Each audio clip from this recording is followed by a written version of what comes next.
breaking barriers and bridging the gaps between patients and doctors. Welcome to Brainstorming with the Docs and your co-hosts, Dr. Glenn Harrison and Dr. Kolby Condos.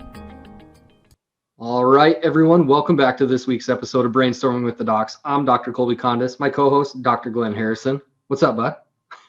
Everything. In fact, the world is flat, or maybe people's feet are flat. Hey, that is a beautiful segue. Can I just say, you just have a gift. People's feet are flat, aren't they? Or maybe they're too flat. Could be. That's a good segue, because this week we are going to be talking about something that affects a lot of our patients coming in, and a lot of people, I'm assuming, that aren't coming in, and maybe you're experiencing some of the symptoms and they don't really know why. And if this is your first time watching or listening to the podcast and you have questions on your own health or with issues in the healthcare profession, make sure you hit like and subscribe, turn on notifications, because we're going to continue to break down these things each and every week with new episodes coming out on Monday. Without further ado, though, let's get right on it. We're talking about today plantar fasciitis. This is something that is incredibly painful. This is something that can affect a broad spectrum of patients. It's not really hammered down to one demographic. And when you have it, it can be completely debilitating. And if untreated and unmanaged, it can actually morph into something significantly worse. So let's get started. What does it feel like when you got plantar fasciitis? How's that? Let's start with how does it feel like? That's a perfect way. I've had plantar fasciitis. And, I was 22, 25. I don't know what it was, 21. I don't know. And I remember it mostly when I was walking on the beach. That's where it was really problematic. And I'd see other people walking and they're like, oh, and I couldn't step on anything. And it really, really, really hurt. So what it feels like, I don't have it anymore, but what it feels like is usually a very, very sharp pain. Sometimes people will feel it in heels. Sometimes they'll feel it right in the arch of their foot. If they pushed up on inside the arch, it would be terrible. It would be like stepping on one of your child's Legos or a rock. Is the worst thing in the world. It actually could buckle you. That's how terrible it is. So that band that maintains your arch is tightened right up like a fiddle string, and any pressure on that arch of your foot or in many at least a couple spots on the heel is super tender, very painful, and it'll usually feel worse when you're not wearing shoes. And that's how bad. First thing in the morning. Yeah, that's true. That's another thing. Yeah, when you put your feet down on the floor without shoes or anything, or sandals or whatever, and it's terrible. I've heard patients describe it to me as feeling like they're walking on shards of broken glass. That's right. That's the way it felt like when I'd walk on sand. That's when I walk on sand. And if I ever stepped on a rock, oh my goodness, it was the end of the world. It was absolutely the end of the world. Yeah. So that's what people would experience. But, we always talk about the causes. So what causes plantar fasciitis? What is it, I guess, and then what causes it? So basically what it is like we talked about, it's compromise of the fascial band that connects your heel to your toes, right? So it's this big, long, fibrous band that travels along the length of the bottom of your foot that helps you maintain structural integrity. It's like an elastic. Yep.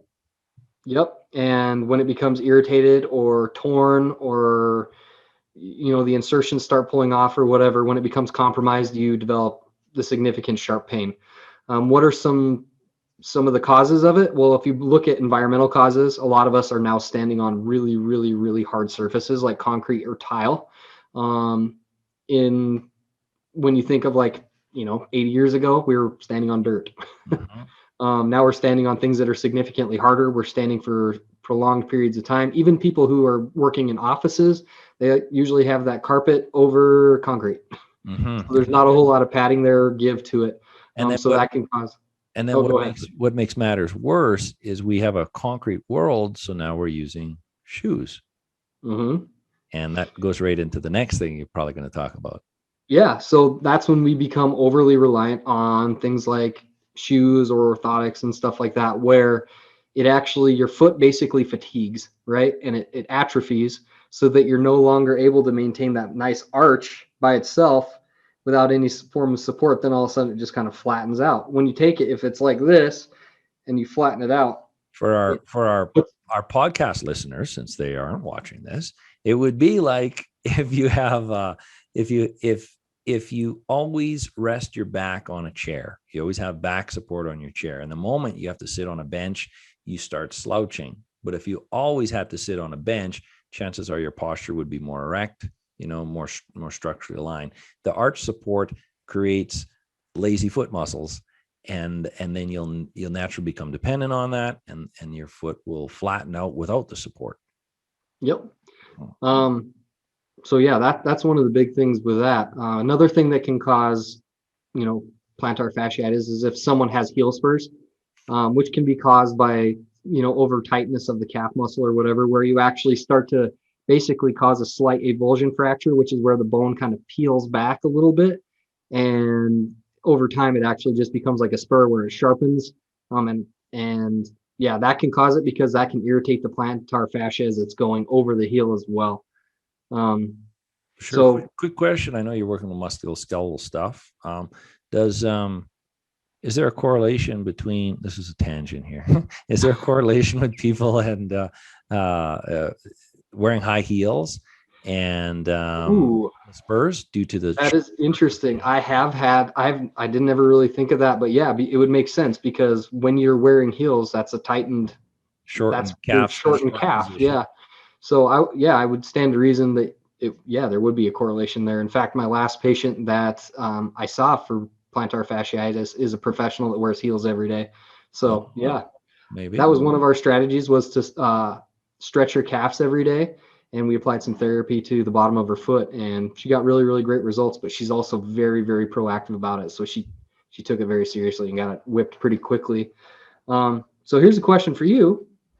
If you don't take care of it, or you've lost the integrity of your arch, and all of a sudden your foot is flattened, they call that pes planus. Yeah.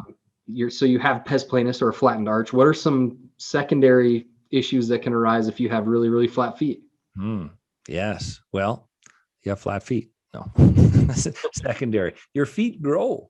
They actually get bigger. So the old joke, when you die or as you age, your feet just keep growing and growing and growing and growing. Not really, but your shoe size gets bigger. And usually with time and with age, we start to lose our arch due to dependencies of, arch support and shoes and the concrete jungle that we're in. So if you were to put your hand on the table, the edge of the outer side of your hand on the table, and kind of cup your hand for the visually impaired podcast listener. So if you arch your hand on the dash of your car as you're listening to this, hopefully you still have one on the steering wheel, and you put the edge of it down and you cup your hand, that is kind of your arch. As the ligament laxity happens and the maintains your arch, that fibrous band Dr. Kolby was talking about, your hand starts to flatten out. And now your hand is flat on the dash of your car. Your hand takes a bigger footprint, or your foot would take a bigger footprint. So I'm using the hand as an analogy, a metaphor. But then your hand would take more space. Your foot would take more space. Your shoe will get tighter. Your feet do not keep growing, but your arch flattens out.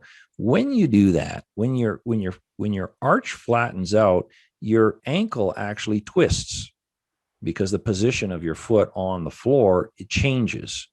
So your ankle actually starts to twist as your foot flattens out, and it starts to change the biomechanics of your knee, your lower leg and your upper leg, and it starts rotating at the knee joint.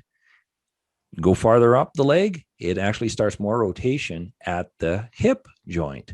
So your hips and knees are designed perfectly for the exact arch of your feet.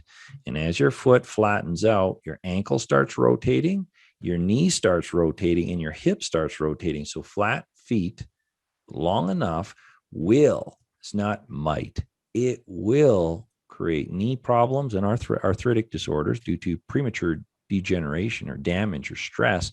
And it would also cause hip problems. Sometimes hip first, sometimes knee first. And mostly when I used to do work in that world, I would see knee. What do you see first, Dr. Kolby? Yeah, it's usually foot, ankle, knee, hip, and then guess what? Back, right? It's just a kinetic chain. It's just going to move its way on up.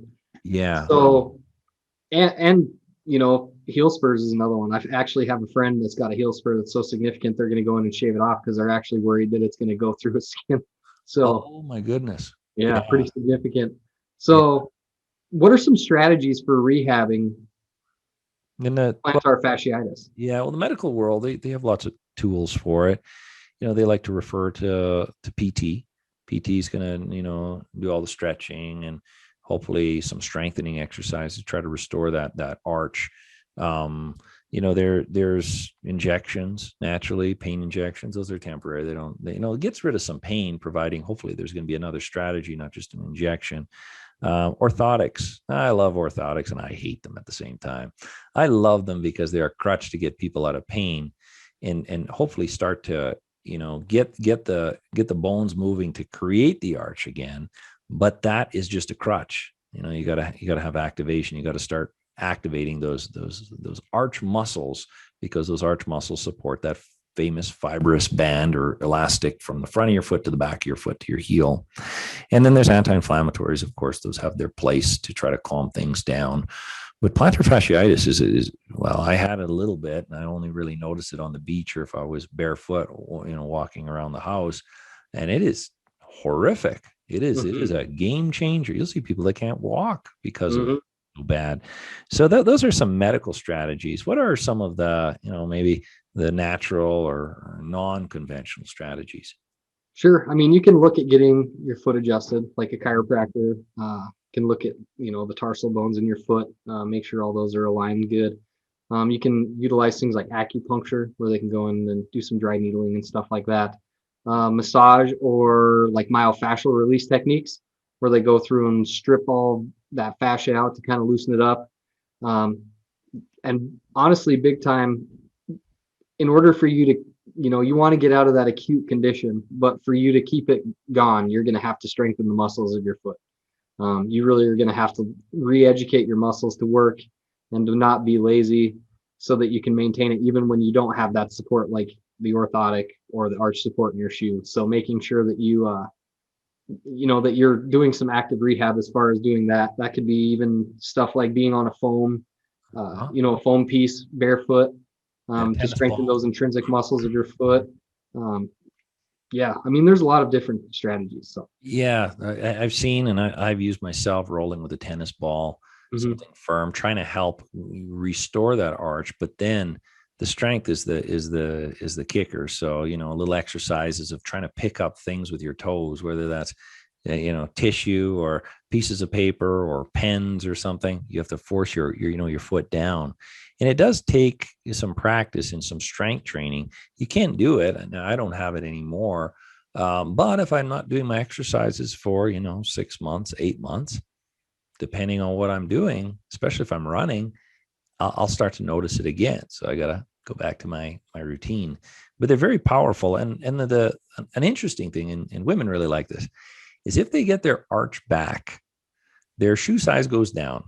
And when I used to adjust feet back in the day, adjusted lots of feet, I used to really like it to address knee pain and all that stuff to help restore the arch. Not everybody needs foot adjustments, but people with flat arches, chiropractic is really powerful. And I've had patients go down 2 shoe sizes. It's not that we shrunk their feet. It's just now they had their arch back and they didn't need as big of a shoe. So it's pretty amazing. And I have a colleague here in Denver. I've sent him people more than once. I've sent him people. They came back 3 shoe sizes smaller. It blew my mind, really. I thought 2. I thought that had to be a record somewhere. No, apparently not. Yeah, he knocked it out of the park. But so, chiropractic, I am an advocate. I know you are, Dr. Kolby, as well, with this as well. But it's not just an arch support. It's a lot more than that. But you can't get past it. It's not one of those things that you have to suffer with. You just need injections or you just have to limp around. Never. So, yeah. Well, I think that's it for this one, buddy. If you guys got value out of this podcast, or you have questions, comments, or concerns, please hit like and subscribe, turn on notifications. You can comment in the videos down below. If you'd like to email us, our email is info@brainstormingwiththedocs.com. You can get a hold of us on our websites or social media. My website is www.northlakescheropractic.com. Dr. Glenn's is www.drgharrison.com. And stay tuned because we're going to continue to roll information out every week. And you never know when the next one might be for you. So Right. till next time, buddy. Yeah, we'll talk soon. And I look forward to the next one. All right, buddy. See ya. Bye-bye.